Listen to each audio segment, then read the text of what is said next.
Fox. 105,3 Fox Radio Jogja, your soul, your hits. Hai, selamat malam. Apa kabar kamu Sobat Fox di malam hari ini? Halo Sobat Fox, selamat malam. Oke, ketemu lagi barengan sama kita berdua. Ada aku Ivan Afandi Dan saya Raurau yang bakal menemani Sobat Fox. Tentunya 1 jam ke depan kita bakal ngebahas satu film yang seru banget tentunya di program kesayangan kamu, yaitu Kinefox. Kinefox. Benar banget. Salah satu yang mungkin kita rencanakan ketika menuju weekend adalah nonton gitu ya. Yes. Beberapa dari Sobat Fox mungkin udah punya rencana untuk menikmati dan juga nonton bareng sama keluarga, pasangan lain sebagainya. Betul. Di bioskop sekarang didominasi sama film-film horor. Iya nih, Iya kan? banyak banget film horor. Aku tadi ngecek di salah satu website yang warna merah. Itu tuh ada beberapa film yang memang kayaknya jadi pilihan kita kalau misalkan Sobat Fox pengen menikmati film-film horor. Kayak yang pengen nonton Pamali Dusun Pocong nih masih ada tuh. Oh, masih ada toh? Masih ada ternyata. Asik. Ini bahkan katanya lebih rame dibanding film Si Kisah Tanah Jawa Pocong Gundul. Oh, Jadi berarti kayaknya kita besok nonton deh. ayo yuk. Boleh kita- boleh kan? Terus ada juga The Exorcism. Ini masih dari sequel sebelumnya dengan judul Believer, kemudian The Creator. Terus ada juga yang suka Korea, masih ada Dr. Chon and the Lost Talisman. Oke, kalau aku dari versi yang warna hijau. Wih, apa tuh? Yang warna hijau ini sekarang yang lagi main ada Saw X. Wah, Ini itu. ada film thriller ya kayaknya ya, Saw bener. X nih. Terus kemudian The Exorcist Believer, Heeh. Petualangan Sirina 2. Ayo, siapa yang belum nonton? Kemarin kamu udah nonton film itu? Aku udah, seru banget. Aku belum sempat lagi dong. Ayo nonton. Ayo bagus. Kamu grade berapa? Aku 8. Oke, bakal aku tonton. Yes, karena itu film musikal yang Bener. asik banget. Terus juga ada petualangan dan keindahan alam di Pulau Kalimantan. Weh, sekaligus kita pengen bernostalgia dengan masa kecil ya nggak sih? Iya, lagu-lagu yang ada di Petualangan Sirina pertama Hmm. itu kita bisa dengarkan lagi. Mantap. Oke, stop dulu nanti aku spoiler lagi. Oke, terus kemudian ada film Di Ambang Kematian, Kisah Tanah Jawa Pocong Gundul, dan Expendables. Itu Sobat Fox. Jadi yang mau yang merah, yang hijau, itu adalah list film-film yang beredar di minggu ini. Bener banget, silakan dipilih sesuai dengan bioskop yang rasa kamu nyaman dan juga kamu nonton bersama dengan orang yang sayang sama kamu, bahkan sama keluarga dan juga teman-teman kamu gitu ya. Yes. Aku barusan nuntasin satu film, judulnya bukan film ya, series ya kalau gitu ya. Moving. Moving. Iya, Oh. 20 episode akhirnya selesai loh. Wow, 20 episode. Luar Iya. biasa. Itu tuh satu film ya, satu series yang emang aku awalnya kayak waduh, ini kalau 20 episode apakah kuat gitu. Tapi akhirnya aku double sehari kayak 2-3 episode gitu selesai juga.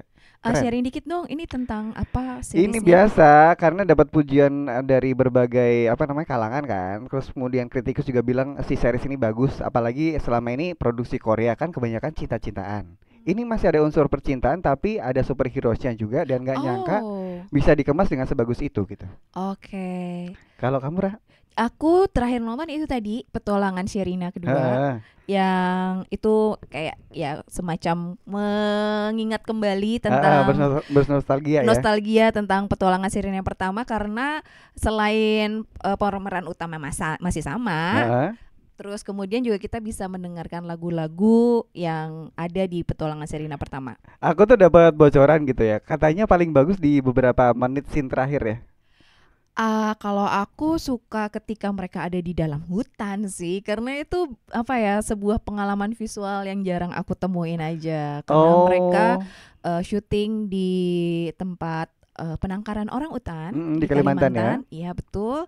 Dan di sana kita akan melihat sedikit tentang bagaimana sih tentang kehidupan dan juga bagaimana orang-orang hutan itu dipelihara, dikembangkan dan juga dikonservasi di Kalimantan. Itu juga berarti ada satu poin yang dimasukkan, gak cuman kita nostalgia dengan lagu-lagunya Sherina tapi juga ada unsur yang lain ya. Iya betul, ada unsur edukatif juga tentang orang hutan. Nah itu dia.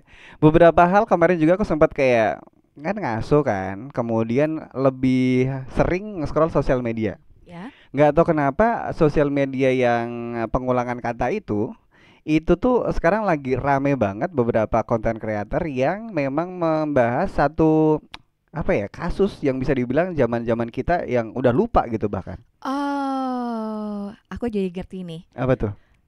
Ini kayaknya kasus itu di tahun 2016. Bener-bener iya iya bener-bener. Bener Itu bener bener. kasusnya yang di zaman-zaman kita masih jadi anak-anak remaja itu loh. Iya, emang agak agak ini ya, agak lumayan lama nih sekarang tahun 2023 berarti Bener. sekitar berapa? 7 tahun? Sekitar 7 tahun mungkin ya. Mhm. Ada, aduh, iya 7 tahun. Iya, dan aku masih inget banget waktu dulu kasus ini diputer terus di Betul. TV dan itu jadi kayak sebuah tontonan yang wajib di keluarga karena semua orang pada penasaran Iya ini kan? bagaimana dan itu jadi kayak pertama kali aku ngelihat oh persidangan tuh bisa ditonton ya Mhm, mhm, mhm. kayak gitu. Bisa menikmati ya kayak kita Bener. nonton dalam artian tanpa kita mengurangi rasa simpati dan empati kita kepada keluarga korban, cuman di waktu itu kita jadi bener-bener sepenasaran itu. Ini endingnya bakal seperti apa kan? Iya dan media memang juga memberikan perhatian khusus kan Bener, terhadap kasus bener, ini. Jadi kita semua bisa mengakses bagaimana heeh, persidangan itu bener, berlangsung. bener, bener. Nah, jadi kita lanjut aja. Iya aja. Kalau misalkan Sobat Fox juga selama ini mungkin belakangan juga ngerasa kayak kita berdua nih sama aku sama Roro di mana lagi ngerasain hype-nya yang namanya satu seri, bukan seri ya, film ya. Bukan bukan. Ini film Nah, dokumenter. film dokumenter lebih tepatnya.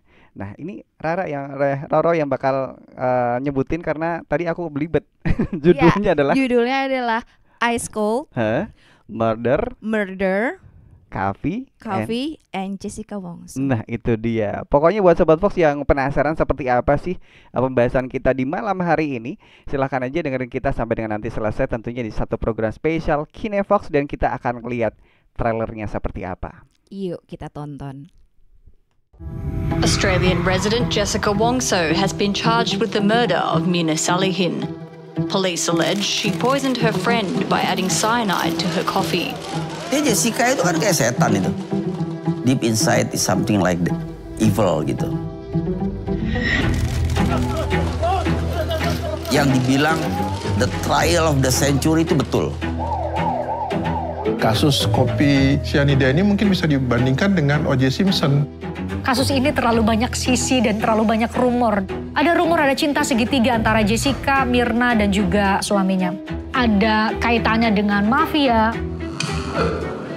Two beautiful, young, rich friends. What makes one poison the other? Kalau dia tidak bersalah, silahkan bebaskan dia. Saya juga tidak mau menjadi dosa kalau saya membebaskan orang yang bersalah. Saya yakini dia tidak bersalah gitu. Harus saya buktikan kebenarannya gitu. Are you sure Jessica kill Mirna? 1,000,000% guilty.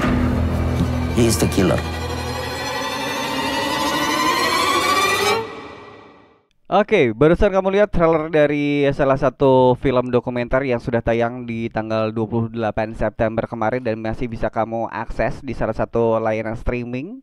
Yes. Yang tentunya dari judulnya adalah Ice Cold Murder Coffee and Jessica Wongso, di mana Yes. itu menceritakan salah satu berita yang aktual di tahun 2016. Iya. Jadi film ini dirilis di Netflix tanggal 28 September 2023 kemarin dan langsung menjadi sebuah topik perbincangan yang sungguh luar biasa di medsos. Bener. Dengan opini dan pendapat dari para penontonnya masing-masing dan juga ini membuka ingatan mungkin tentang waktu kasus dulu ini ya? Kasus kita di tahun 2016 karena kasus ini cukup menarik karena kasus ini tuh bisa dibilang kita bisa akses melalui TV waktu zaman dulu kan aksesnya TV ya disiarkan langsung oleh TV hampir setiap hari dan itu berapa bulan ya kayaknya beberapa bulan kita itu pokoknya lumayan panjang durasinya sampai ditetapkan menjadi tersangka dengan hukuman 20 tahun penjara ya. Iya. Nah itu menarik banget karena di saat itu kalau di keluargaku itu jadi kayak suatu tontonan. Kan. Suatu tontonan kan itu menarik ya. Biasanya kan kita nonton film atau sinetron gitu atau kan? kuis keluarga. Kita nonton perkembangan kasus. Sidang. Tapi ini yang membuat aku tertarik untuk nonton si film dokumenter ini justru karena dari para content creator di sosial media yang emang kayaknya itu di masa-masa zaman mereka masih apa namanya belum bisa mengakses dan juga speak up lebih berani lagi sampai akhirnya mereka sekarang udah dewasa dengan keberanian lebih untuk speak up yang punya opini A, B, C dan bahkan itu sampai akhirnya buat kayak ini kenapa sih rame lagi gitu. Akhirnya aku nonton. Tahu nggak salah satu yang menarik? Apa tuh? Sutradaranya itu dari Inggris. Nah itu dia kan. Ini diproduksi pas COVID kalau nggak salah ya. Ya, jadi film ini disutradarai oleh Rob Sixsmith. Dia adalah seorang sutradara dokumenter asal Inggris yang sebelumnya dia juga sudah membuat film dokumenter untuk BBC di tahun 2022 yang berjudul The Singapore's Grip. Jadi ini adalah film dokumenter buatan si Rob ini yang kedua. Jadi yang pertama The Singapore Grip dan yang kedua ini Ice Cold. Murder Coffee and Jessica Wongso. Berarti sebelumnya udah punya pengalaman dengan pengemasan yang memang dokumenter kan sebenarnya kayak untuk beberapa orang bisa dibilang boring ya, tapi karena memang ini dikemas dengan sangat menarik, alurnya pun aku ngikutin kayak bener-bener kita dibuat sebagus itu loh. Van, ini dokumenternya seru banget loh, Van. Iya bener. Seru banget dan apa ya? Emosiku tuh ke bawah. Iya, itu dia. Dari narasumbernya itu keren banget bagaimana sutradaranya itu memunculkan di setiap aktor narasumber di film dokumenter ini tuh punya khas kan, punya karakter. Jadi dia mewawancarai baik dari pihak keluarga, ayahnya dari almarhumah, terus kemudian pengacara, bahkan juga opini-opini dari presenter waktu itu yang sebagai news anchor-nya juga dikasih waktu buat ngomong. Yang paling menarik adalah ketika ada sesi wawancara dengan salah satu narasumber yang itu loh, pramuniaga ya. Iya. Dan namanya? juga manajer dari coffee shop. Jadi coffee shop yang dijadikan dipilih memang itu jadi tempat kejadian adalah coffee shop Olivier di Plaza Indonesia. Tapi sekarang udah nggak ada lagi, Van, tutup gara-gara kasus itu. Ya gimana lagi, orang kasusnya juga udah gede banget. Kalau misalkan diterusin nanti gimana gitu kan, serba salah sebenarnya. Tapi kenapa Ice Cold? Nah, nanti kita akan bahas lagi dan juga mungkin akan memberikan banyak insight buat kamu yang belum nonton atau mungkin buat kamu yang udah nonton jadi kayak aku ngerasa relate dengan dia yang diobrolin sama Raro dan juga diobrolin sama Ivan di malam hari ini. Stay tune terus barengan sama kita berdua.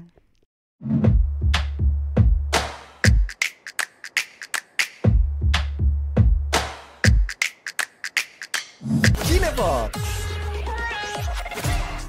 Halo, ketemu lagi. Bener, sama kita berdua ada Raro dan juga Ivan yang masih menemani kamu di Kinevox sampai dengan nanti selesai. Kalau di on air kita bakal selesai jam 9 malam, tapi buat kamu yang nonton di YouTube tentunya masih bisa kamu ulang. Buat kamu yang belum subscribe YouTube kita, silahkan di subscribe, komen pendapat kamu seperti apa tentang film dokumenter ini di linknya di komentar. Bener. Dan jangan lupa share buat teman-teman yang pengen tahu juga tentang film-film terbaru yang sedang berlangsung di bioskop. Nah, buat Sobat Fox yang memang ngikutin juga atau kemarin sempat nonton salah satu film dokumenter Ice Cold, Murder Coffee and Jessica Wongso, mungkin kita jadi yang sudah sering banget kita bahas adalah kita jadi flashback zaman-zaman kita dulu. Dimana waktu itu emang kasusnya kan di bulan Januari, ditetapkan ketok palunya kan di Oktober ya. Berarti cukup panjang kan, Dok? Ya. Jadi emang selama itu kita disuguhi Januari, Februari, Maret, April, Mei, Juni, Juli, Agustus, September, Oktober. 9 bulan kalau mengandung sudah melahirkan ini. Dari 9 bulan perjalanan persidangan itu dipadatkan menjadi sebuah film dokumenter yang dengan berdurasi 1 jam 1 jam 40 menit. Nah, itu dia. Wow. Dan dengan menggunakan 3 alur. di mana film dokumenter ini dengan alur pertama ya tentang pengantar kasus pembunuhan, bagaimana latar belakang, Betul. terus kemudian juga tentang tempat, lokasi dan orang-orang yang ada di lokasi tersebut. Dan yang bagian kedua itu membahas tentang persidangan Jessica Wongso yang sangat panjang itu. Dan yang ketiga, di alur yang ketiga kita bisa melihat bagaimana sih dampak kasus tersebut terhadap keluarga korban dan keluarga dari Jessica Wongso. Dari awal film sebenarnya kita udah diliatin sama persis sebenarnya dari alur persidangan dari pertama kali kasusnya terjadi, dari mereka janjian ketemuan untuk ngopi bareng setelah lama nggak ketemu di cafe Olivier itu, kemudian dari situ kita bisa melihat dari CCTV dan lain sebagainya. Lumayan detail ya. Lumayan detail karena juga banyak potongan-potongan dari CCTV yang dari tahun 2016 itu juga ditayangkan di film dokumenter ini. Bener. Dan juga kita bisa melihat ya, karena dia membahas secara khusus gitu kan, ketika aku yang paling serem tuh ketika dia tiba-tiba kepalanya menggeledak ke belakang. Itu kita bisa lihat di film dokumenter itu. Jadi aku kayak karena kan kalau misalnya di persidangan kan kita nggak bisa pause and rewind ya. Di dokumenter ini tuh kita bisa pause and rewind. Jadi puas banget tuh ngelihat potongan-potongan CCTV-nya. Dari sekian banyak CCTV, kemudian akhirnya dari narasumber emang menggunakan narasi yang cukup jelas. Jadi buat kita yang mungkin Sobat Fox yang belum lahir atau mungkin pada waktu itu nggak ngikutin pun jadi kayak ikut terbawa si alur ini dari pertengahan film. Nah, di pertengahan film mulai ada beberapa hal yang menurutku kayak wah ini nih. Jadi emang walaupun film dokumenter tapi alurnya bukan alur ya. Apa sih namanya? Strukturnya itu kayak kita dibikin untuk naik. Di tengah-tengah baru tuh di sini nih gitu. Kemudian ada juga beberapa fakta yang diberikan di menuju akhir ya. Dan yang menarik juga gambaran-gambaran antara grup para jaksa ini dan para pengacara yang pasti punya opini dan sampai sekarang sangat selalu bertentangan gitu kan. Yang jaksanya itu kemudian memberikan pandangan-pandangan dan penguatan tentang bagaimana kasus ini menurut perspektif mereka, dan kemudian ketika pengacara dengan Pak Otto Hasibuan pengacaranya memberikan opini-opini yang menurut pandangannya mereka. Dan ini jadi menarik gitu karena kan ternyata jadi booming banget nih sekarang. Tentang pertanyaan-pertanyaan bagaimana sih cyanida itu gitu, dan ketika dia bercampur dengan makanan atau minuman dan itu berdampak pada kematian seseorang, dan bagaimana sih kemudian proses pembuktiannya, karena pada persidangan ini pembuktiannya kan tidak dengan menggunakan pengakuan atau saksi mata. Bahkan sampai sekarang Jessica pun tidak pernah mau mengakui kalau dia melakukan tindakan meracun menggunakan cyanida. Untuk si almarhumah si Myrna ini gitu sampai sekarang pun. Dan itu tuh kemarin aku jadi sempat agak kaget karena ternyata mereka itu berani mengeluarkan statement dari para ahli. Iya kan? Jadi para ahli yang katanya kalau dari kandungan cyanida yang ada di minuman kopi itu begini. Nah, detailnya kamu bisa nonton sendiri ya Sobat Fox. Terus kemudian kayak dari beberapa orang yang memang ngerasa kalau ini tuh masih janggal tuh juga berani speak up gitu. Terus dan juga yang paling menarik ketika ada Marcella Zalianty di sana. Nah, itu dia. Yang menggambarkan tentang bagaimana konsumsi tentang produk-produk visual ya, salah satunya ternyata persidangan ini menjadi produk media gitu loh. Dan sekarang dijadikan film dokumenter ternyata masih seru juga gitu loh. Sebagai sebuah produk media. Dan ini kan menarik ya, bagaimana ketika zaman dulu mungkin kita lebih tertarik buat nonton film atau nonton sinetron, dan ini hampir seluruh orang-orang Indonesia tuh nonton persidangan ini di tahun 2016. Dan sekarang pun aku rasa dari yang dengerin atau mungkin ngeliat kita di YouTube, ini pasti 60 atau 70% bahkan udah nonton gitu, karena boomingnya itu kayak mereka dapat promo gratis nggak sih? Nah, untuk orang-orang datang ke platform streaming itu untuk nonton langsung di film dokumenter ini karena penasaran, karena potongan-potongan kan menarik banget ya, potongan-potongan yang dimasukin dilempar ke sosial media itu kayak benar. Jadi orang ngerasa sebenarnya gimana sih gitu. Dan karena tidak ada maksudnya pengakuan bahwa saya melakukan ini, dan aku lupa sih nama pembuktiannya itu Mhm. di persidangan namanya evidence Apa gitu? something gitu kan, Heeh. aku agak tidak terlalu ingat. Jadi memang banyak sekali ahli-ahli yang didatangkan Mhm. untuk memperkuat tuntutan atau alibi dari pengacara dan maupun jaksa penuntut. Dan itu Mhm. kemudian menjadi kayak sebuah pandangan-pandangan baru gitu Heeh, heeh. atas sebuah kasus yang mungkin kita lihat sangat simpel ya. Bener. Kita nongkrong ke kafe terus kemudian Ya siapa tiba-tiba sih yang punya rencana kayak gitu? Maksudnya ya aku sebagai teman Mirna pun yang udah lama gak ketemu, kan kita kalau ketemu ya udah asik-asik aja ya. ya jadi Mirna dan Jessica itu ceritanya mereka satu sekolah ya Iya di Australia bener. waktu itu, dan sudah lama nggak ketemu gitu kan. Mhm, Terus abis mhm. gitu mereka mengakukan kayak kalau nggak salah si Jessica-nya lagi ada di Di Jakarta. Jakarta, di Indonesia, diajakin ketemu. Ya. Terus aku tuh malah jadi nge-flashback juga beberapa wawancaranya Jessica Mhm. di salah satu stasiun TV, dan bahkan si Jessica waktu itu sempat bilang, kenapa kamu datangnya di awal gitu. Si Jessica bilang, ya karena rumahku di Jakarta Utara, kemudian lokasinya di tengah kota, yang memang ada kebijakan 3-in-1 dan lain sebagainya. Akhirnya kita harus effort berangkat lebih awal, dianterin sama papaku gitu-gitu kan. Iya. Itu tuh mereka kayak, aku merasakan kehangatan pertemanan gitu kan. Yang awalnya kayak sebenarnya biasa aja orang nongkrong, yang kemudian tidak tahu kalau ternyata ujungnya sampai sekarang, bahkan bisa dibilang sampai sekarang kan.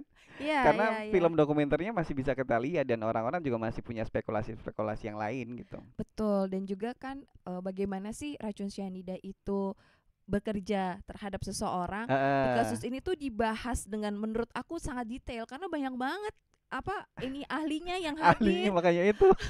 Jadi aku juga Bahkan aku baru tahu gitu kan, kayak di salah satu bagian gitu bahwa ketika seseorang mengkonsumsi cyanida, tubuhnya warnanya jadi pink cherry, bukan pink cherry. biru seperti itu. Dan itu menarik banget. Dan di film dokumenter ini tuh aku paling suka bagaimana sutradaranya itu mengemas visualnya sih. Jadi setiap karakter tuh punya khasnya masing-masing. Aku setuju sama kamu. Yang ketika bagian bapaknya Mirna, terus kita kan disajikan bagaimana dia latihan menembak. Nah, jadi seketika orang-orang mengemukakan pendapatnya masing-masing, angle-nya tuh dapat banget. Kita tuh kayak dibikin gak boring kan, walaupun dokumenter kan.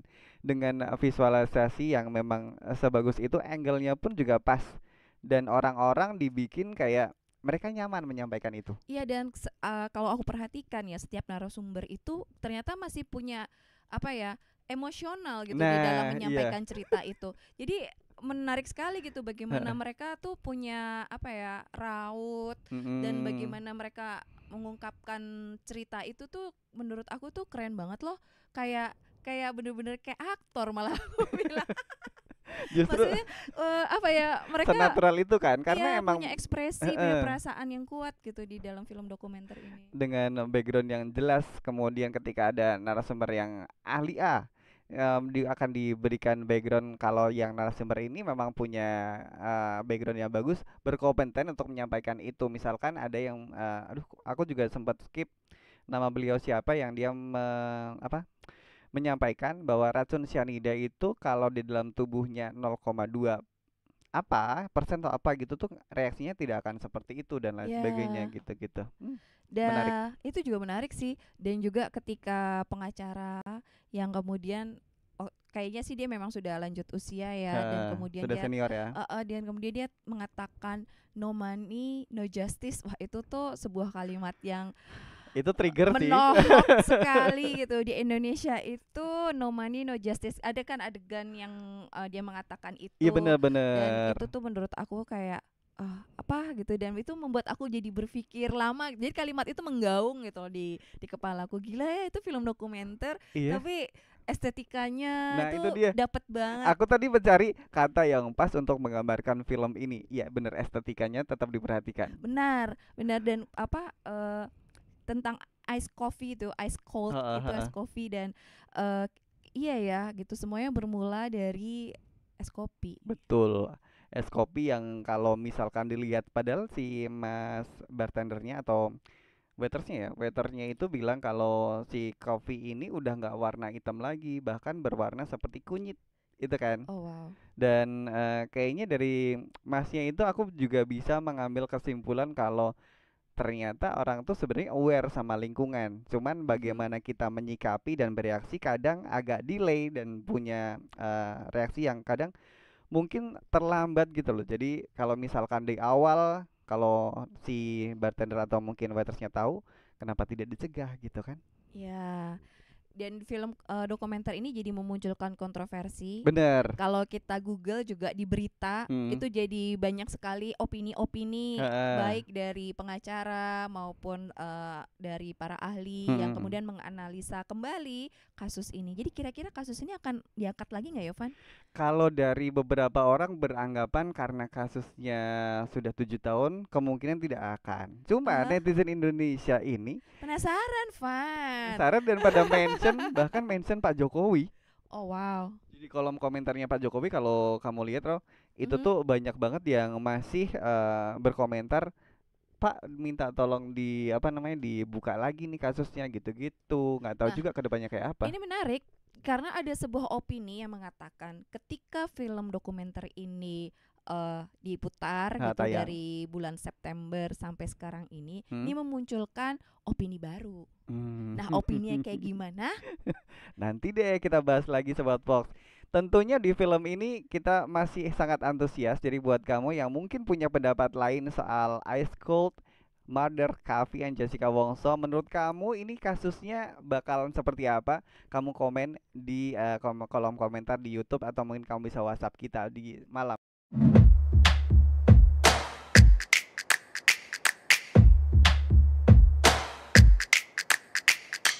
Cinefox.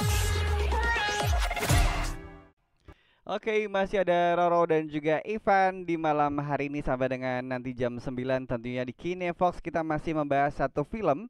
Yes. Judulnya adalah Ice Ice Cold. Cold Murder Coffee and Jessica Wongso. Nah, ini beberapa dari Sobat Fox mungkin yang sudah nonton kayak ngerasa film ini tuh membuat kamu jadi punya pandangan lain, opini lain dan lain sebagainya. Tapi yang namanya film tetap ada estetikanya dan tetap ada nilai di mana kita dibuat untuk penasaran kan. Iya, aku seneng banget sih karena film dokumenter ini tuh nggak, ya maksudnya secara sebegitu aja, maksudnya apa seperti yang terjadi, tapi dia juga membungkusnya dengan visual yang menarik, Bener. terus alur cerita yang menarik gitu kan. Jadi kita udah juga cerita kalau film dokumenter ini dibagi menjadi 3 bagian. Betul. Dan yang paling menarik ketika di bagian yang terakhir nih, karena itu kan kemudian membahas setelah ya after, dan itu berkaitan dengan keluarga dari apa namanya almarhumah dan juga dari pandangannya dari Jessica. Oke, bentar, perutku sakit. Oh Aku iya. tuh kayak belakangan ini tuh kayak kembung gitu loh, jadi kayak gampang masuk angin entah karena nggak tahu ya, cuaca kan sekarang lagi aneh banget ya. Kamu punya solusi nggak kira-kira? Aku ada sesuatu nih yang aku bawa, Van, yang Apa aku tuh? bawa kemana-mana. Minyak kutus-kutus. Coba Ini lihat dong. adalah minyak balur keluaran Tambah Waras yang berasal dari Gianyar Bali, yang berasal dari bahan 100% herbal. Yuk, Oke. bisa dicoba nih. Aku cobain kali ya. Oh, ini namanya kutus-kutus. Aku tuh sering banget ngeliat dan juga sering banget mendengar teman-temanku pakai ini Sobat Fox. Pantas aja mereka tuh bugar banget, sehat banget, walaupun kemana-mana kayaknya nggak ada jompo-jomponya. Aku bakal pakai. Makasih ya, Ra. Iya. Aku bawa pulang. Aku juga selalu pakai loh. Iya. Makanya aku bisa ngobrol terus sama kamu setiap hari Selasa malam. Oh, pantas kamu fit dan juga bugar terus selama ini. Oke deh kalau gitu. Kalau kita ngomongin yang namanya Ice Coffee Murder and Jessica Wongso, itu kan banyak banget yang memang footage-nya ini diambil berdasarkan narasumber yang memang ada di kejadian. Iya. Kemudian orang-orang yang di sekeliling kayak si kembarannya Jessica Wongso juga diberikan waktu kan. Iya. Ini menarik banget loh, aku baru tahu loh kalau misalnya dia punya saudara kembar. Bener. Dan saudara kembarnya itu sekarang tinggal di Jerman. Itu dia, di konten sosial medianya ini kebanyakan beliau ini memposting pas keluarganya dan juga si kembarannya Mirna ini masak gitu. Terus kemarin sampai karena hebohnya kan di sosial media, dia sampai memberikan statement kayak udah guys, yang tahu sebenarnya tuh kita dan kita jadi korban dan lain sebagainya. Dan mungkin karena saking netizen Indonesianya nyerbu ke Instagramnya beliau gitu. Oke, tapi memang sih semenjak film dokumenter ini diluncurkan di Heeh. Netflix, antusiasme audiensnya memang luar biasa, Bener. terutama audiens yang dari Indonesia. Mhm. Dan kemudian juga audiens dari Indonesia ini sangat kreatif karena mereka kemudian kayak semacam membuat konten tentang film ini Iya. dan kemudian menghasilkan opini-opini baru atas kasus ini. Kalau misalnya kita Google, kita search gitu kan, banyak sekali berita-berita baru nih yang kemudian membahas tentang misteri pembunuhan Jessica Myrna ini. Bener, dan bahkan kemarin juga sempat orang tua Mirna juga diundang di salah satu podcast Oh wow. yang cukup apa ya namanya, menjanjikan gitu omongannya, karena dari podcast itu kita bisa melihat beberapa opini yang mungkin selama ini ditutupi atau bahkan nggak enak atau disimpan sama keluarganya sendiri gitu. Di Karni Ilyas, ngobrol sama Karni Ilyas. Ya. Jadi kalau misalnya teman-teman mau menambah referensi lagi nih setelah menonton film dokumenter, mungkin bisa juga melacak juga di konten-konten sosmed Bener. yang lain. Dan yang salah satu menarik juga di film dokumenter ini ditutup dengan narasi dari catatan hariannya Itu dia. Jessica. Itu tuh ada part di mana si Jessica kan dapat screen tuh. Yep. Terus kemudian berhenti di menit keberapa gitu kalau nggak salah. Kemudian tidak dilanjutkan lagi. Kemudian dari pihak lapas sendiri kan akhirnya kayak memberikan konfirmasi atau bahkan apa sih namanya? Semacam statement kalau interview kepada Jessica tidak bisa dilanjutkan.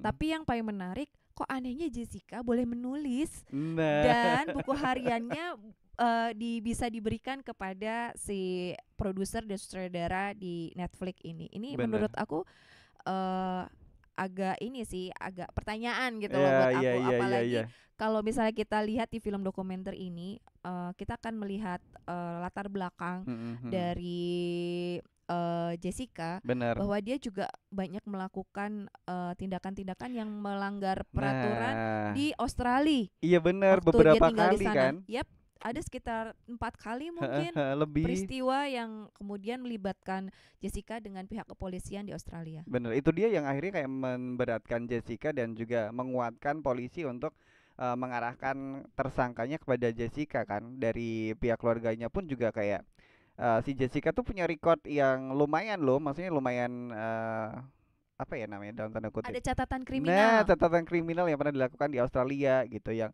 mungkin selama ini nggak diketahui sama masyarakat gitu. Iya, dan di buku harian itu sekali lagi Jessica masih mengatakan bahwa dia bukanlah dia yang melakukannya dan dia tidak tahu menahu tentang kasus es kopi ini. Bener. Ini tuh salah satu tulisannya yang masih aku inget ya. Maaf kalau salah, cuman Jessica sempat kayak, sekarang aku lagi tidur beralaskan satu lantai dingin dengan melihat ruangan yang kosong yang seakan itu menimpa masa depanku, menutup masa depanku tak apa gitu. Ya, dan kemudian dia berkata, kalau aku bertemu dengan orang-orang, I wonder, gitu, aku bertanya-tanya apakah orang tersebut itu melihat aku sebagai manusia yang seperti apa, apakah dia melihat aku sebagai seorang pembunuh atau melihat aku sebagai orang biasa. Benar, tapi sekali lagi ini disclaimer Sobat Fox, kita berdua ini nggak ada condong ke pihak manapun, kita tetap netral, kita hanya mengulas tentang film dokumenter ini. Karena memang sutradaranya bagus banget. Bener, aku juga untuk buat film dokumenter. Mengacungi sang sutradara ini. Bagaimana dia menangkap kota Jakarta Bener. dari atas, itu luar biasa indah banget. Ada suasana hijaunya kota Jakarta nampak. Padahal kan kita kalau misalnya kota Jakarta hijau itu tiba-tiba enggak hijau kok. Jangan diterusin. Itu dia potret kayaknya menggunakan drone kan dia dari atas. Itu keren banget visual yang dia terima. Itu terus juga bagaimana dia interview masyarakat yang ada di kota Jakarta. Itu tuh kayak secara netral orang-orang memberikan reaksi yang sangat netral banget. Netral maksudnya kayak spontan banget gitu. Ya, dan itu membawa dia kan menggunakan dialek Terus Nah, ucapan-ucapan spontan yang kalau misalnya aku membayangkan aku adalah bukan orang Indonesia, aku bisa menangkap culture background dari wilayah yang sedang dibuat gitu tentang bener. kota Jakarta itu sendiri. Dan yang patut diacungi jempol adalah akhirnya kenapa sih yang dipilih kasus ini? Itu adalah salah satu pilihan yang cerdas menurutku.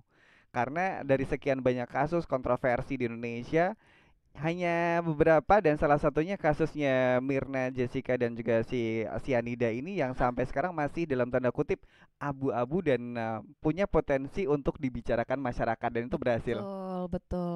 Itu menarik sekali. Hmm. Aku berharap mungkin kasus-kasus lain di Indonesia bisa dibuat film dokumenter seapik ini sih. Kita jadi adiksi ya sama film dokumenter ya. Misalnya kayak tentang misteri Sumanto. Nah, ya itu juga bisa berpotensi tapi serem ya. Atau bahkan peristiwa-peristiwa bom pengeboman di Indonesia gitu. Bom Bali Heeh. itu juga menarik sih. Cuman itu membangkitkan traumatis kita juga sih. Ya mungkin emang Ya, pilihan tapi yang kan tepat memang kali itu ya. risiko dari film dokumenter ya. Heeh. Di satu sisi dia mengangkat kembali tentang peristiwa yang benar-benar terjadi, tapi di satu sisi juga pasti ada efek emosional atau Benar. membangkitkan trauma bagi orang-orang yang pernah mengalaminya. Bener Sobat Fox. Buat kamu yang belum nonton film ini, cus gasin ke salah satu layanan streaming dan kamu nonton film dokumenter ini, kamu kayak dibawa menuju satu momen 2016 di tahun 2016. Iya. Mungkin kamu sambil makan kamu akan berasa kalau kamu lagi makan karena saking asiknya. Karena 1 jam 40 menit Bener. yang berjalan dengan sangat baik, penuh dengan dinamika dan plot yang luar biasa. Bahkan kita diaduk-aduk juga ya secara perasaan dan emosionalnya dibawa dari para masing-masing narasumber. Aku tuh dari awal sebelum nonton karena emang basically aku nunggu rame dulu di sosial media nih. Aha. Orang-orang pada ngomongin. Kemudian aku tuh sebenarnya udah kayak punya oh, jangan-jangan gitu-gitu kan. Kemudian aku putuskan daripada aku menebak-nebak, aku akan nonton film dokumenter ini seperti apa. Ternyata dari film dokumenter ini sebenarnya tidak ada kecondongan untuk ke pihak manapun. Menurutku tetap netral sih, karena Iya. karena kita pun dibikin kayak pada satu sisi kita ada ngerasain keselnya sama pihak A atau pihak B dalam beberapa situasi, kemudian kita berpindah emosinya menuju kayak makin penasaran, jadi sedih juga, emosional kita pokoknya dibawa naik turun lah. Kamu ngerasain itu nggak? Iya, aku berusaha melihat itu memang sebagai sebuah film ya. Nah, bener. Bukan ya meskipun film dokumenter, tapi bukan sebuah kenyataan atau keberpihakan. Nah, di situ aku kemudian menikmati kayak semacam emosi yang dibawa oleh narasumber, terus kemudian bagaimana opini-opini berlangsung dan bagaimana persidangan ini ternyata memiliki dampak gitu di media di Indonesia gitu. Bener. Dan kita juga lihat bagaimana sih karakter penonton di Indonesia bahkan Van, karena kemudian memang cenderung untuk hitam putih gitu kayak ayo harus kita buktikan nih mana yang bersalah gitu. Dan sementara kan kasus ini tuh sulit ya karena bener-bener sulit banget. karena pelaku juga tidak mau mengakui dan kemudian ada banyak saksi-saksi ahli yang kemudian saling menguatkan opini baik dari jaksa penuntut maupun opini dari pengacara. Bener banget nih. Beberapa hal yang aku pointing adalah ketika ada pakar ekspresi yang didatangkan, kamu ingat di pas persidangan? Oh iya, dan dia menggunakan referensi yang menurut aku tuh referensi tuh jadul banget loh, Van. Iya, memang. Jadi kayak orang yang memiliki alis seperti ini dan hidung dengan berapa 30 derajat itu adalah orang yang berpotensi melakukan tindakan kriminal kan.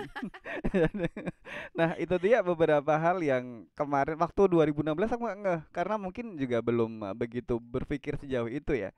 Sampai sekarang kayak oh iya ya kenapa harus digunakan struktur wajah untuk mengidentifikasi ini pelaku atau bukan gitu. kalau struktur wajahnya kayak gini. Ini lucu sih. Aku lebih suka ini sih yang jelas. Nah, aku lebih suka yang ini Sobat Fox. Ini aromanya enak, berkhasiat, namanya kutus-kutus. Yang belum beli silahkan beli. Oh ini sahabat sehat kita berdua lah. Nah ini menarik banget sih.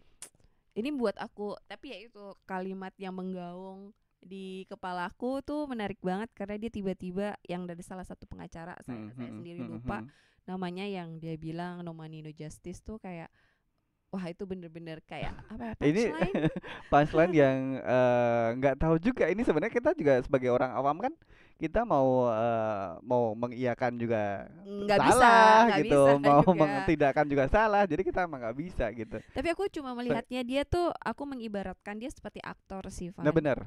Dan itu tuh apa ya, bagaimana dia emosinya dia, terus kemudian gestur tubuhnya dia dan caranya dia mengatakan tuh itu luar biasa lah. Itu tuh keren banget gitu.